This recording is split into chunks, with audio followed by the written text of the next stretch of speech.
Hey guys, welcome back to my YouTube channel. Hope you all are doing great. Today going to look digestion and absorption जो class 11 का first chapter है. तो आज हम लोग cover करने वाले एनसीईआरटी की full point digestion and absorption पे. तो चलिए वीडियो में ज्यादा बातें नहीं करते हैं, वीडियो को आगे बढ़ाते हैं. Let's get started. Digestion and absorption के ये पार्ट वाइज करके वीडियोस आएंगे और यहाँ पे जितने भी मैंने नोट्स बनाए हैं सब एनसीईआरटी के पॉइंट वाइज है. तो ये पूरा नीट एंड यूजी लेवल को कवर कर रहा है, तो आप इसे अच्छे से पढ़िएगा. तो चलिए बढ़ते हैं आगे. पहले देखते हैं डाइजेशन का डिफिनेशन क्या है. The conversion of complex food substance to simple absorbable form with the help of enzyme is called digestion. Digestion क्या है? डाइजेशन एक ऐसा कन्वर्सेशन है जहां पर क्या होता है, कॉम्प्लेक्स फूड जो होता है वो सिंपल फूड में कन्वर्ट हो जाता है. किसके द्वारा? With help of enzyme. यहाँ पे एंजाइम का मतलब क्या है? एंजाइम का मतलब यह है कि फूड को ब्रेक डाउन करना. ठीक है, जो बड़े बड़े पार्ट होते हैं उन्हें छोटे छोटे पार्टों में ब्रेक डाउन करना. एज एग्जाम्पल सपोज दैट ये फूड का पार्ट है और हम इसे क्या कर रहे हैं? Break down. तो क्या कर रहे हैं? छोटे छोटे पार्टों में ब्रेक कर रहे हैं. जैसे हम कोई भी मान लीजिए सपोज दैट हम कुछ खा रहे हैं, रोटी का टुकड़ा खा रहे हैं, तो उसे हम क्या करते हैं? चिबा के खाते हैं. तो वो क्या होता है? छोटे छोटे पार्ट में टूट जाता है. तो ये क्या हो गया? कॉम्प्लेक्स. ये क्या हो गया? Simple. Okay, clear. Break down करने के लिए इसे स्पेशल एंजाइम रिलीज हो रहे हैं जिसे क्या बोलते हैं? बायोकेमिकल. तो इस मेथड के थ्रू हमारा जो फूड होता है वो क्या होता है? कंप्लीट होता है, सिंपल एब्जॉर्बेबल फॉर्म में कन्वर्ट होता है. कॉम्प्लेक्स से सिंपल फॉर्म में कन्वर्ट होता है, जो इंटेस्टाइन में जाके एब्जॉर्ब होकर आपकी बॉडी में एनर्जी प्रोवाइड करती है, प्रोटीन प्रोवाइड करती है, सोर्स ऑफ फैट प्रोवाइड करती है. तो ऑलमोस्ट इतना कुछ प्रोवाइड करती है आपको. Again and it is carried out by our digestive system by mechanical. मतलब यहाँ पे क्या हो रहा है? डाइजेशन हमारा कैसा प्रोसेस है? डाइजेशन हमारा मैकेनिकल प्रोसेस है. किस तरह का प्रोसेस है? मैकेनिकल प्रोसेस है. क्योंकि पेट में क्या होता है? पेट में मशीन. मैकेनिकल मतलब एक तरह की मशीन. सपोज मान लो आप मशीन चलती रहती है, चक्की चलती रहती है, जैसे मैकेनिकल एनर्जी यूज हो रही है. और बायोकेमिकल क्यों है? क्योंकि एंजाइम यूज हो रहा है for the digestion of food. तो digestion is mechanical and biochemical method या प्रोसेस. डाइजेशन में हम क्या कर रहे हैं? बड़े फॉर्म को सिंपल फॉर्म में कन्वर्ट कर दे रहे हैं. जैसे कोई भी बड़ा सा पार्ट है उसे हम क्या कर रहे हैं? छोटे फॉर्म में कन्वर्ट कर दे रहे हैं. तो वो कंप्लीट ब्रेक डाउन कर रहे हैं, सिंपल एब्सॉर्बेबल फॉर्म में मिल रहा है. Got it. उसके बाद आते हैं क्या नोट में क्या मैंने लिखा है. ये सारी पॉइंट्स एनसीईआरटी की है, डिफिनेशंस भी. तो आप इसे अच्छे से याद कर सकते हो, अपने बोर्ड एग्जाम में भी लिख सकते हो. The major components of our food. Major components क्या क्या है? यहां से क्वेश्चन भी पूछ सकता है. ये एनसीईआरटी की इंपॉर्टेंट लाइन है. मेजर पार्ट्स क्या क्या है? कार्बोहाइड्रेट्स है, प्रोटीन है एंड फैट्स है. उसके बाद क्या लिखा है? Vitamins and minerals are also required in small quantities. यहाँ पर क्वांटिटीज का मतलब क्या है? स्मॉल क्वांटिटीज का मतलब यहाँ पे है माइक्रो, छोटा. Got it. तो यहाँ पे भी पूछ सकता है कि आपका माइक्रो कंपोनेंट्स कौन सा है, तो आप क्या बताओगे? Vitamins and minerals. Got it. Now आते हैं डाइजेस्टिव सिस्टम में. तो डाइजेस्टिव सिस्टम में सबसे पहले क्या है? The human digestive system consisting of the alimentary canal and the associate gland. Digestive system में हमारे पास दो चीजें, एक तो एलिमेंट्री कैनल हो गया एंड सेकंड ऑफ ऑल क्या है? Associate gland. कॉम्प्लेक्स फूड को सिंपल फॉर्म में तोड़ने के लिए जो ट्रैक यूज करते हैं उसे एलिमेंट्री कैनल कहते हैं. तो एलिमेंट्री कैनल को 3 पार्ट में डिवाइड कर सकते हैं. तो चलिए देखते हैं इसके 3 पार्ट्स क्या क्या है. एलिमेंट्री कैनल के 3 पार्ट्स हैं. तो एलिमेंट्री कैनल के 3 पार्ट्स क्या क्या है? Foregut, midgut and hindgut. अधिकतर लोग कंफ्यूज होते हैं, बच्चे कंफ्यूज किसमें हो जाते हैं? ऑरिजिन में. अगर मैं फोरगट की बात करती हूँ तो हमारा जो अपर वाला पार्ट होता है फोरगट, उस ऑरिजिन को क्या कहते हैं? एक्टोडर्मल. मिडगट के ऑरिजिन वाले पार्ट को क्या कहते हैं? इंडोडर्मल. एंड हिंडगट के ओरिजिन वाले पार्ट को क्या कहते हैं? एक्टोडर्मल. तो किस सीरीज में जाता है? पहले एक्टो, फिर इंडो, फिर एक्टो. आप ऐसे याद रखो, फर्स्ट वाला एंड लास्ट वाला क्या हो जाता है? एक्टो. एंड मिडिल वाला जो क्या होता है? एंडो. Got it. इसमें कंफ्यूजन दूर होगा ओरिजिन वाले में. आई होप आपको ओरिजिन में कंफ्यूजन नहीं होगा, मैंने यहाँ पे साफ साफ क्लियर लिख दिया है. इसके बाद एलिमेंट्री कैनल को एनसीईआरटी ने मोस्टली एक्सप्लेन किया है, जो क्वेश्चन आते रहते हैं एलिमेंट्री कैनल से. तो चलिए इसके पार्ट्स को स्टार्ट करते हैं. सबसे पहले क्या है देखते हैं. The alimentary canal beings with the anterior opening the mouth and its open out posterior through the anus. Alimentary canal के इंटीरियर से, इंटीरियर मतलब होता है आगे, पोस्टेरियर मतलब होता है पीछे. तो आप यहाँ पे अच्छे से लिख लो. इंटीरियर मतलब क्या होता है? पोस्टेरियर मतलब क्या होता है? इंटीरियर मतलब आगे, पोस्टेरियर मतलब पीछे. और ओपनिंग मतलब यहाँ पे होता है छिद्र. क्या होता है? छिद्र. आगे वाली ओपनिंग किससे हो रही है? माउथ से हो रही है. और पिछले वाली ओपनिंग किससे हो रही है? एनस से हो रही है. ये मैंने बताया, ये आगे और ये पीछे. मतलब आगे वाली ओपनिंग माउथ से कर रहे हैं और पीछे वाली ओपनिंग किससे कर रहे हैं? एनस से. यहाँ पे मैंने अंडरलाइन किया हुआ है. ठीक है, ये सब एनसीईआरटी की लाइन है. कंप्लीटली डाइजेस्टिव सिस्टम किस बॉडी प्लांट में मिलती है? This type of digestive system is always found in plant having tube within tube. जिस एनिमल के पास tube with tube body plan होगा, जिनके पास कंप्लीट डाइजेस्टिव सिस्टम होगा, जहां पर आगे वाली ओपनिंग को माउथ कहते हैं और पीछे वाली ओपनिंग को एनस कहते हैं.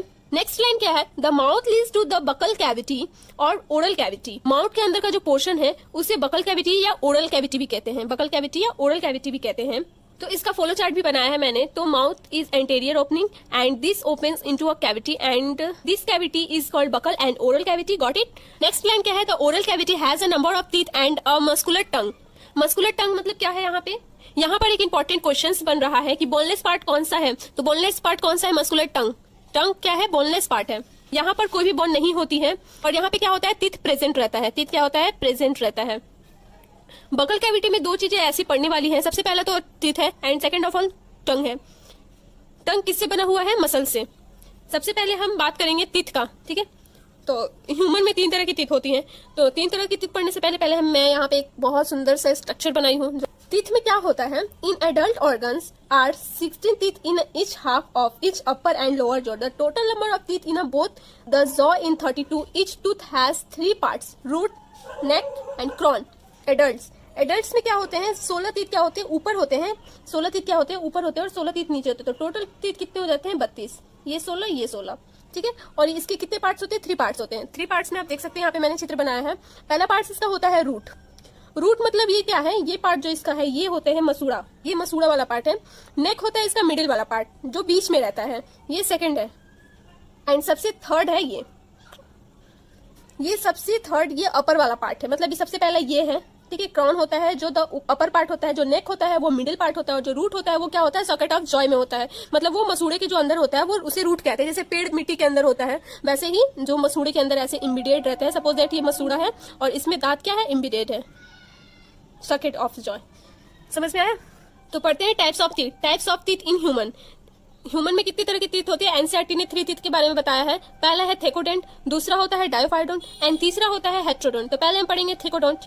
थेकोडोंट पे क्या होता है? Each tooth is embedded in a socket of jaw bone. This type of attachment is called thecodont. Thecodont एक सपोज दैट मैंने जैसे आपको रूट अभी बताया, रूट वाला पार्ट, ठीक है। तो थेकोडोंट में क्या होता है? सपोज दैट ये आपका जॉ बोन है, ये पूरा टीथ है, ठीक है। और इसमें टीथ क्या है? ऐसे इम्बिडेड है। तो इसे क्या बोलते हैं? सर्किट ऑफ जॉय बोलते हैं। जो सपोज ये आपका मसूड़ा है, गॉट इट, और इसमें क्या है? ऐसे टीथ इम्बिडेड है। समझ में आया? ये देख सकते हो आप, ऐसे साइड मसूड़ा है और बीच में क्या है? टीथ है। तो इसे हम कहते हैं सर्किट ऑफ जॉय। थेकोडोंट समझ में आया? इम्बिडेड है इस तरीके से, जब ये पूरा टीथ इम्बिडेड होता है, such a type of attachment is called thecodont. उस अटैचमेंट को हम लोग क्या बोलते हैं? थेकोडोंट कहते हैं। यह सबसे हार्ड अटैचमेंट होता है जो किसमें देखने को मिलता है? थेकोडेंट में देखने को मिलता है। ये अधिकतर रूट वाली पार्ट होती है, जो मैंने अभी रूट आपको बताया। ये सबसे हार्ड अटैचमेंट होता है जो अधिकतर किस में देखने को मिलता है? ये आपको देखने को मिलता है क्रोकोडाइल एंड डायनासोर्स में देखने को मिलता है। डायोफाइडोंट में क्या होता है? Majority of mammals including human beings form 2 set of teeth during their life. क्या होता है? यहाँ पे 2 सेट ऑफ टीथ मिलते हैं हमें। डायोफाइडोंट की बात कर रही हूँ, इसमें 2 सेट ऑफ टीथ मिलते हैं। तो आइए देखते हैं कैसे 2 सेट ऑफ टीथ कैसे होते हैं। डायोफाइडोंट है, ठीक है। यहाँ पे 2 सेट ऑफ टीथ। फर्स्ट में आ जाता है आपको प्राइमरी डेंटिशन एंड सेकंड में आता है आपको सेकेंडरी डेंटिशन। प्राइमरी डेंटिशन को हम कह सकते हैं, इसका सेकंड ऑफ नाम क्या दे सकते हैं? टेम्पोरी।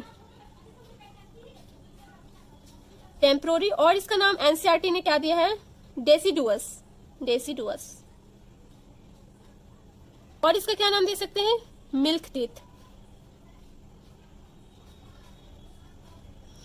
तो डायोफाइडोंट में जो दो सेट ऑफ टीथ होते हैं, यहाँ पे 2 टाइप के टीथ पाए जाते हैं, primary dentition and secondary dentition. तो प्राइमरी डेंटिशन में इसके बहुत सारे नाम आते हैं, इन्हीं नामों से जाना जा सकता है। आपको क्वेश्चंस घुमा के भी दे सकते हैं कंफ्यूज करने के लिए। प्राइमरी डेंटिशन को डेसिडुअस भी बोल सकते हैं, तो आप इसे याद रखना। और सेकेंडरी डेंटिशन को क्या कहते हैं? इसको कहते हैं परमानेंट। और क्या वो कहते हैं इसे? Adult teeth. ह्यूमन में जो डायोफाइडोंट होते हैं, एक तो मिल्क वाले टीथ होते हैं, ठीक है। ये क्या होते हैं? जो मिल्क वाले टीथ होते हैं ये बच्चों के दांत होते हैं। जब हम छोटे होते हैं तो हमारा क्या होता है? एक बार वो टीथ आता है, फिर क्या होता है? टूट जाता है, रिप्लेस होके फिर क्या आता है? न्यू टीथ आता है, जो क्या होता है? हमेशा परमानेंट के लिए होता है। प्राइमरी डेंटिशन में नंबर ऑफ टीथ 20 होते हैं। कैसे होते हैं? Incisor, got it. फिर कैनायन, थर्ड आता है प्रीमोलर।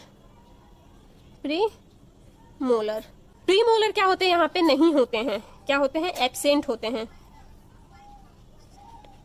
प्रीमोलर यहाँ पे एब्सेंट होते हैं, पर मोलर होते हैं। क्या होते हैं? मोलर प्रेजेंट होते हैं। यहाँ पर आई कितने होते हैं? आई ऑलवेज यहाँ पे 2 होते हैं। Upper half, lower half. Upper half में 2 होते हैं, लोअर हाफ में 2 होते हैं। कैनाइन क्या होता है, हमेशा सिंगल होता है, एक होता है। एंड मोलर कितने होते हैं, ये भी अपर हाफ 2 और लोअर हाफ 2। और यहाँ पे प्री मोलर क्या होते हैं, एब्सेंट होते हैं। यहाँ पे प्री मोलर एब्सेंट होते हैं, इस बात को ध्यान रखिएगा। प्राइमरी डेंटिशन में क्या एब्सेंट होते हैं, प्री मोलर एब्सेंट होते हैं। तो यहाँ पे मैंने बता दिया। तो टोटल कितने हो गए, 25 इंटू 4 इज इक्वल टू 20 दांत। ये समझ में आया कैसे हुए। बच्चे के अंदर इंसीजर होते हैं, कैनाइन होते हैं, मोलर सिर्फ 2 ही होते हैं। बच्चे में थर्ड मोलर नहीं होता है, थर्ड मोलर नहीं होते हैं, जिनको हम अकल वाले दांत भी बोलते हैं, वह बच्चों में नहीं होता है। Got it. यानी यहाँ पर एब्सेंट होते हैं प्री मोलर, थर्ड मोलर नहीं होता है। अब हम यहाँ पे बात करते हैं परमानेंट की बात करते हैं। परमानेंट नंबर ऑफ टीथ कितने होते हैं। अब यहाँ पर हम बात करें परमानेंट टीथ, तो परमानेंट टीथ कितने होते हैं, 32 कैसे होते हैं। इसमें भी 20 टीथ वो टीथ हैं जो रिप्लेस होकर आते हैं। यहाँ से क्या होते हैं, ये रिप्लेस होकर आते हैं। मतलब बचपन में हमारे 20 दांत टूटते हैं, रिप्लेस होते हैं। जो बचपन में दांत टूटे वो फिर रिप्लेस होकर न्यू टीथ आते हैं। पहले ये टेम्पोररी टीथ थे, अब ये परमानेंट टीथ हो गए। ये 20 टीथ तभी टूटेंगे जब लोग बूढ़े होंगे। बूढ़े में ये दांत क्या हो जाएगा, टूटता है। ये वही टीथ है। वो टीथ है जिसमें से 20 जो रिप्लेस होकर आएंगे और इसमें से बच गए 12 टीथ। अब वो 12 टीथ कौन कौन से हैं, 12 टीथ वो टीथ हैं प्री डेंटिशन में नहीं थे। क्या थे, ये 12 टीथ वो है जो प्री डेंटिशन में, प्राइमरी टीथ में नहीं थे। दैट मीन्स यहाँ पर प्री मोलर है। ओके, यहाँ थर्ड मोलर है और यहाँ पे क्या था, थर्ड मोलर नहीं था। यहाँ पे एडल्ट में थर्ड मोलर होता है, क्योंकि 18 + 25 के बाद एडल्ट हो जाता है, अकल वाली दांत आ जाती है और बच्चों में नहीं आती है। यहाँ पे थर्ड मोलर एब्सेंट होता है, यहाँ पे थर्ड मोलर प्रेजेंट होता है। यहाँ पे क्या हो जाता है, प्री मोलर कितने हो जाते हैं, यहाँ पे 2। और यहाँ पे थर्ड मोलर कितने होते हैं, 1। 2 और 1 कितने हुए, 3। तो इसको इंटू करते हैं 4 से, तो कितना हो गया, 12। यानी कि 12 टीथ वो टीथ हैं जो सिर्फ लाइफ में एक ही बार आते हैं। क्लियर। एक बार जो टूटा वो एक बार ही आएंगे। अब वो कब टूटेगा, जब इंसान बूढ़े हो जाएंगे तब वो टूटते हैं। यहाँ से क्वेश्चन आ सकते हैं, number of teeth which appear only is single time of life. तो आप क्या आंसर करोगे, 12 टीथ। कितने टीथ, 12 टीथ। इसलिए इन्हें क्या बोलते हैं, मोनोफायोडोंट। इसे क्या कहते हैं, मोनोफायोडोंट भी कहते हैं, क्योंकि ये एक बार आ रहे हैं, लाइफ में सिर्फ एक बार ही आ रहे हैं। मोनोफायोडोंट pre molar and third molar में होते हैं। इस टीथ को ही अकल वाली दांत कहते हैं।